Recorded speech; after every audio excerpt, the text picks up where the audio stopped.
Good evening and welcome to the Nightly News, brought to you by St. Rose Television at the College of St. Rose. Today is February 24th, 2020. I'm David Meister. And I'm Leanne DeMartino. Let's get into this week's news.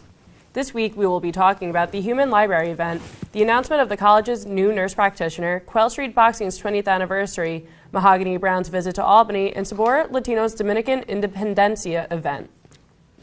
On February 22nd, the Neil Hellman Library hosted its second Human Library. 18 people volunteered to be books for the event and told their stories to those in attendance. Some stories talked about asexuality, domestic abuse, and grief, among other topics. Each reading session lasted about 20 minutes, and the event was hosted by the library's outreach coordinator, Kate Moss. St. Rose has officially hired a new nurse practitioner. Emily Illowit will be helping students with their health and wellness needs. The health center is now open for walk-in appointments Monday through Friday from 10 until 4. The Quail Street Boxing Gym in the Pine Hills neighborhood is turning 20 years old in 2020. To commemorate the occasion, the gym will be hosting a boxing show on March 7th at the gym located at 91 Quail Street. Weigh-ins begin at 11 a.m. with fights beginning at 2. Tickets for the event are $10 for seating, $5 for standing room only, and children under 12 get in for only $2. Concessions will be sold, and there will also be a 50-50 raffle. The New York State Writers Institute hosted poet Mahogany Brown on February 20th. Brown has been writing and performing her work since 2001 and has become an advocate for justice on issues such as racism, redlining, and equality. Her poetry expresses the truth and told the audience the most powerful poems are those that are the most honest. Students and families all came together on February 22nd for Dominican Independencia. Sabor Latino has hosted the event for the past 4 years to celebrate Independence Day in the Dominican Republic. Attendees got to experience the culture through music, dance, and food. Dancers even wore traditional clothing, which was inspired by the 15th century Carnaval Dominicano. Now let's go to SRTV's meteorologist Chris Weiss to tell us what to expect for weather for the rest of the week. Here's to you, Chris.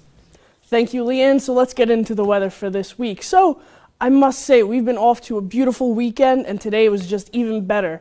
Unfortunately, though, we are going to have to take a shift and a step towards a little more rainy weather. As we are expecting showers to hit tomorrow, they are expected to start around the evening, afternoonish. They are expected to continue throughout all of Wednesday and hopefully end before Thursday afternoon, where the clouds will come out and they will be expected to continue. We get partially cloudy, partially sunny weather for the rest of the weekend all the way to Sunday. Now, let's head to sports with David. Thank you very much, Chris. Let's get into this week in sports. The men's and women's basketball teams are into the final 2 games of their seasons. Both groups were in New Haven, Connecticut, taking on the Southern Connecticut State Owls. Starting with the women's team, they were defeated 56-46. A pair of free throws from senior Takora McIntyre with 7:40 to go in the game put St. Rose within 7 of the lead, but the Owls rattled off an 8-0 run to seal the victory.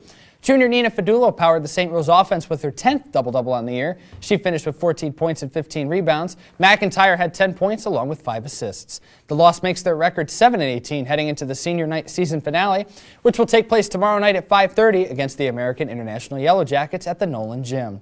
Switching over to the men's team now, they too fell to SCSU by a score of 91-72. The Golden Knights were only down 6 at the half, but a 9-0 run early in the second half helped propel the Owls to victory. Despite the loss, junior Adam Anderson had a career-high 30 points on the night and is now 4 points away from joining the 1,000-point club for his collegiate career. The loss pushes their record down to 5-22, and they will wrap up this year with senior night on Tuesday at 7:30 against American International.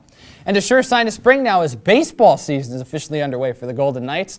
They began their 2020 season last Saturday in Aston, Pennsylvania, with a doubleheader against the Westchester Golden Rams. They split the 2-game set, losing the first one 21-5 and then taking Game 2 7-5. In the victory, junior Remington Almirante had a 2 RBI single in the top of the 5th to make it a 5-4 lead for St. Rose. The Golden Rams would add 1 in the bottom half of the inning to tie it up, and this game would end up going to extras. And in the top of the 8th, sophomore Francisco Infante had a 2 RBI double to give the Golden Knights a 7-5 lead, and in the bottom half, the defense hung in there to preserve the win.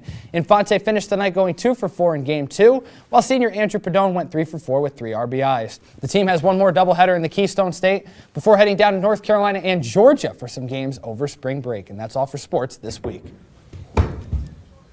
To the viewers at home, thank you for watching. That's all we have for the Nightly News this week. I'm Leanne DeMartino. I'm David Meister. And I'm Chris Weiss. For more information on any of our stories, take a look at the Chronicle, the St. Rose newspaper, both in print and online. See you next week. Have a great night, everyone. Until next time.